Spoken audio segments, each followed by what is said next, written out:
Hello, I am back. I am not brighter, I am not better. I'll be talking about this winter's anime season, and this will be the first video of 2023, so I'm quite excited. I've watched only a couple episodes of these shows, so my opinion is always subject to change. I'll be talking about shows that I have seen and the returning shows. I have seen this and this.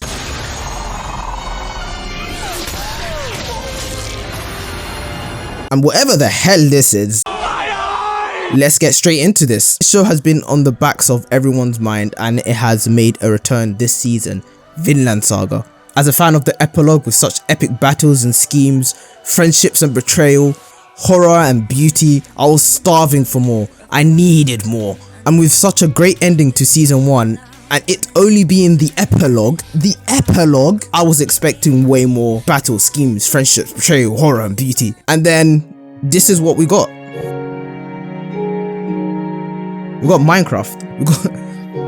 We got a farming simulator. Boy, do I love this. Thorfinn is going through his, mid-teen emo stage who doesn't want to talk to anyone. Again, isn't the center of attention in this story, like with Thor or Askeladd. He always seems to be the secondary character, even though he's meant to be the main character, and he just seems to be a bit in the background. Obviously, we do get to see him say some words, and he does do things. He isn't as prominent as the other characters around him are. And we have this new character called Enir? Yeah, I mean, every week I'm getting more and more immersed in this world. I wasn't expecting this farming simulator, but I am so glad that it is. In a way, I know it's weird, but like, I'm so glad they decided to slow down, and long may it continue. I'm very excited to see what happens next. Spy Classroom. Last year we had cute girls doing cute things by shooting things, but now we have more cute girls doing more shooting and doing more cute things. What's not to like? This show seems to have a lot of potential and it is quite promising. What else is on the list? Yeah, I'm not touching that. Tokyo Revengers, it's back and it's starting with a Christmas showdown, ending with a bang. Last season, we immediately get thrown back into this world. Having read the manga, I know what this arc has in store for us. I will be honest, this isn't my favorite arc, but seeing it animated, it might change my mind. I feel like sometimes it's just better to see it in motion than it is to read it. So, hey, 15-year-olds killing each other, what's not to like? These guys are so young. Why are they in gangs? But it doesn't make sense to me. Blue Lock Part 2. As a manga reader and a football fan, hey, come on, top of the league, lads, top of the league. Hey, go on, hey, geezer. Watching some of these scenes in motion is very enjoyable, but it does cringe me out a little bit. I mean, reading it and then sort of it being on paper does make sense. In my head, I'm like, yes, this 100% makes sense. Yes, this is how football works. And seeing it in motion is a bit, I don't know. But do I care? No, because this is just purely just for entertainment purposes and just for the characters. But man, I'm enjoying it. I'm enjoying how the football is unfolding. I'm enjoying how this show is being animated. I just hope, again, I hope the colors that they use is just brighten up a bit, like the way the intro is. Like this intro is, the way it looks and the way the colors are like exploding is how I imagined it being for the anime, but I guess it's harder than it looks. I'm still enjoying the shoot this season. Moving on. Angel Next Door. It's about two teenagers who live alone next door to each other, but without them knowing it yet. Our main character walking home from school on a rainy day and sees the other main character, the angel as he says, crying in the park. He decides to be a nice guy and gives her his umbrella. After a couple of days, she decides to give it back to him, discovering that they live next door to each other. He takes a peek into his room, and as you can see, our main character is an XQC watcher.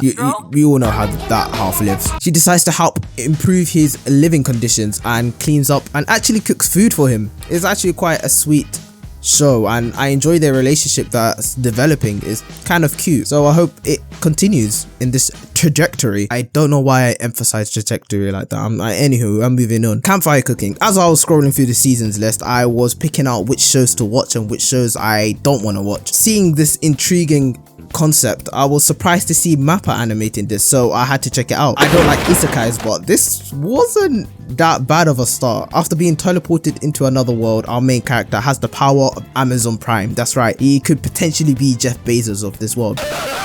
He decides to use his cooking abilities to help his friends, gets interrupted by this gigantic dog, you know, like the ancient thing, yeah, you know, that big dog, not the Marvel one, but you know what I mean. After the massive beast devours our main character's food, he wants to make a familiar pact with him so he can constantly keep making him food. It has the potential of being a very entertaining show, and I hope it keeps going with this sort of cooking adventure. I don't know, it's just nice to see something a bit different these days, you know. As some of you may know, I have a bit of a soft spot when it comes to rom-coms. This one's no different. It's a tomboy that just wants to be noticed by her best friend, but the best friend, you guessed it, is completely oblivious. The show as a whole with the characters and stuff it's alright, but like the concept is interesting enough for me to keep going. Misfit Demon King, our main character, has returned and he is just as overpowered as ever. I mean, this dude literally just came back and did the classic "I can bring you back to life" trick. So yeah. Show's ridiculous as well, man. High Card. If there is one show to watch this season, I would say it's High Card. It came out the woodworks very strong. It grabbed my attention very quick. It's about these cars that are scattered around the world. They all have unique powers. The general animation is okay, but when it comes to the card transformation stuff, it's very good. It's nice to know that the show has it in their locker to wow me sometimes. If I had one criticism of the show, the main character's power is so shit, man. I won't spoil why it is shit because it does have a reason to it, but I still think it's very bad. He's alright, he's okay. It's just his power, man. It's such a shit power. Nier. As I mentioned last season, I was going to watch this show. As a member of the community, not the Nier community, just the anime community in general, I've seen this character, you know, everywhere, so I had to check it out. There's one thing I hate about this show right now, it's the fucking CG, man.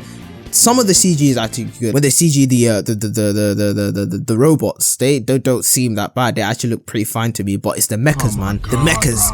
Look at this clunky shit, man. How does they ran out of money halfway through and like, oh shit, we gotta put in some mechas for the fans, eh? Woo. Let's talk about CG that is done right. Trigun Stampede. I have been enjoying this show a lot. A prequel to the original 90s anime, and depending on your opinion on CG, I love this version of CG. It's very expressive, and I know sometimes I shit on it a lot, but when you produce something like this and of decent quality, or in fact good quality, I'm going to enjoy it. My Hero Academia, again, this part 2 of the season is very enjoyable, and I love how it's not missing a beat. Every moment in this season matters, you know, and I'm so glad that the heroes have taken a massive hit and the major villains are being freed back into the wild. The citizens are like taking up arms to defend themselves, and it's just very good to watch. What this is just showing the consequences of the battle and like the reverberations it takes on the world, which One Piece does fantastically, by the way, which is why I keep watching One Piece. But yeah, keep watching it, guys. It's just wow. And that's the time I have. That's that, man. I could have added a lot more to my plate, but again, final year of uni, so it's very hard for me to keep up with the channel. And I'm doing this as a hobby, so when I have free time, I am making the video. So I'll see you guys later. I see you guys in next month, hopefully, when I have a good idea that pops into my head after this video comes out. So yeah, I'll see you guys in a bit. Take care.